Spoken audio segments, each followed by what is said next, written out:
the time, and myself put this book together to try to communicate what CLIL is and how it functions. And even at that time, things were moving very, very fast. Very, very fast, for reasons which I'm going to say at the moment.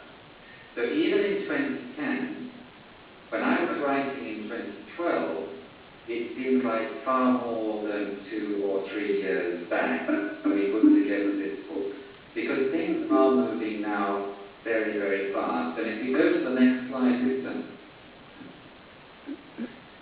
What I had the privilege of doing in order to do both my doctorate and also to put this book together was to look back at those 20, 25 years of developing bilingual type methodologies and to see that actually they seem to come together. It seems to be very synergistic with those who were trying to modernize and improve education.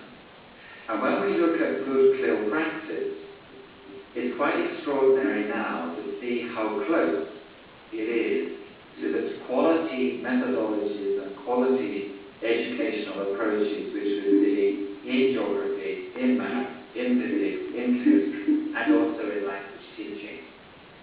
Because at the end of the day, even though those subjects are so very different, there are certain commonalities about how we teach and how we learn, which are good for. And what CLIL has done is the pioneers of CLIL, and that is mostly teachers working and trying to explore ways of doing it, actually needed to reach out and provide a quality educational experience. And we're trying to capture that in the book. Then another thing has happened up to 2012, and that is to look at the impact of this on the lives, on the learning path, and on the overall education of young people. And the research on the impact of language teaching used to come mainly from applied linguistics and other such related areas. But now there are other disciplines which are feeding in to show why certain types of quality education really do have an impact, and how we can actually enrich, possibly one would say accelerate, foreign language teaching, English language teaching, additional language teaching with young people. So the book has tried to pull together the multidisciplinary view of why really good CLIL practice in the classroom can be of benefit to a wide range of young people.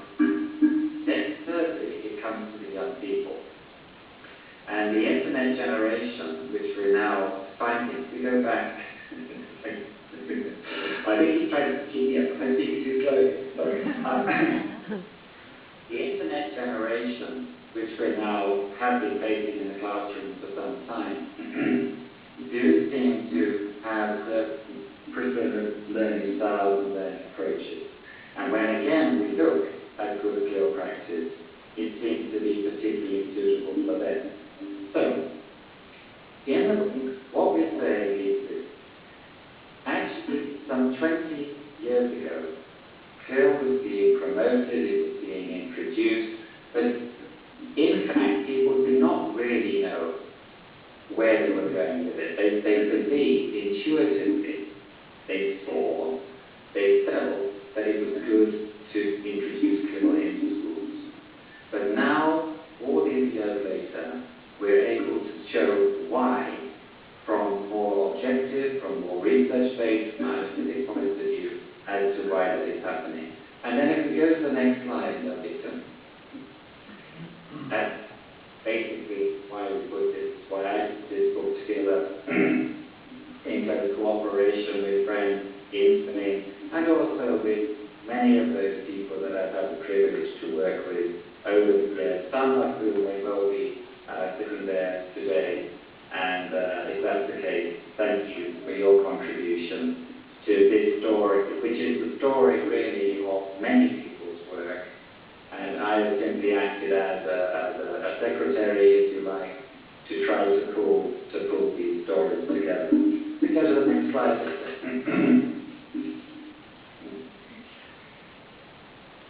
In 1990 to around 2000, there was a tremendous resistance to the idea of having two languages allotted, or three, in school. In this period of time, there were quite many people who still believed that in primary school we should not start studying a second language too early because it might harm the first language of the children. In this time, we lived in professional silos. That is, chemistry teachers were different to physics teachers, were different to language teachers. That is, secondary teachers viewed themselves as being very different to primary school teachers. That is, university teachers who were training teachers sometimes rarely went into schools. We were living in that time in a much more compartmentalized and split up educational culture. And then if we take the next slide, Victor. And then around 2000 to 2010, in Europe, very often because of the work of people in the Council of Europe, very often because of the European Commission funded schools, very often because education was changing, because at this time there was so much pressure to introduce quality education by certain national governments, that there was a big push to have a look for the evidence of quality education practice. Now that quality educational practice may have been done in many different ways, and what I've tried to do in the book is to say that CLIL is one type of quality educational practice which evolved because so many people wanted to see improvement in language teaching and also in content teaching.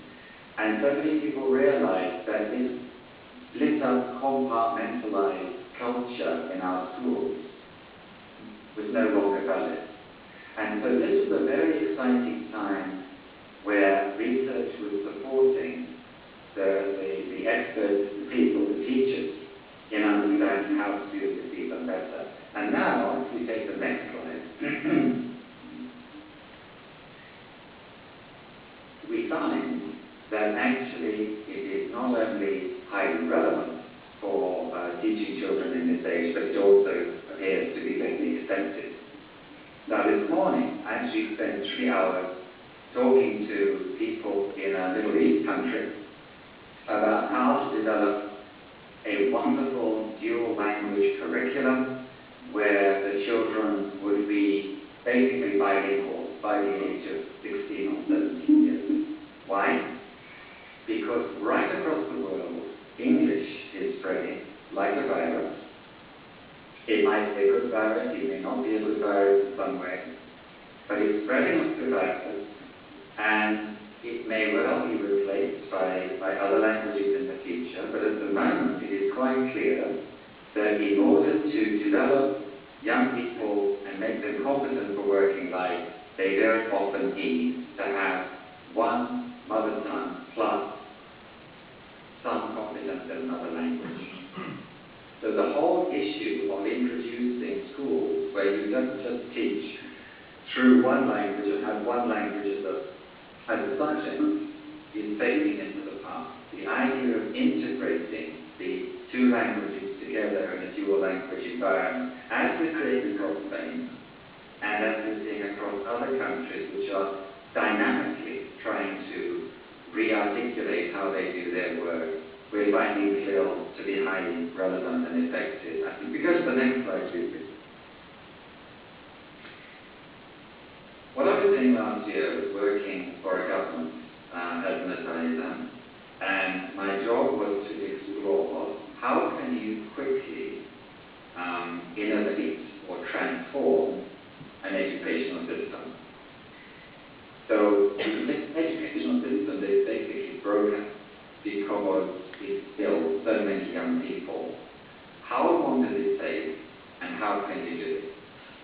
And I studied this, and it's absolutely fascinating because, as I said just now, really fast-moving society, educational system, I found so many similarities with CLIL. And I want to just share some of those with you. If we go to the next slide, please. Canada, I can't see the flag, just a minute. Canada, New Zealand, and Korea. Very different countries. Very, very different educational systems. Very different families and very different pressures on young people. Korea, for example, is pretty stressful.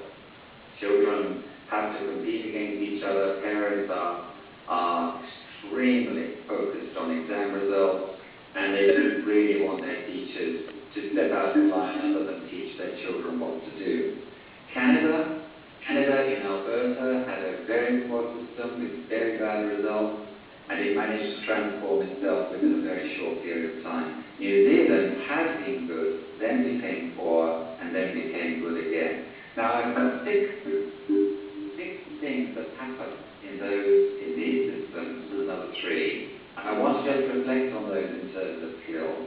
One thing that they are all doing is moving towards learner centricity. It's easy to say, oh, our educational system should be learner centric. Very easy to say, and as they talk is cheap. But to actually do it is another matter. For example, it's very difficult to do if you teach like I'm now trying to teach you, which is that when the teacher talks and the students listen. It is a matter of having a holistic view of learners, not just the idea that they're students that I need to get through the exam. So all of these systems have moved towards learner centricity, which means actually they hand over quite a lot of the class time to the students to have enriched group pair work type activities, not just empty work, but really focused work where they teach each other and they learn from each other.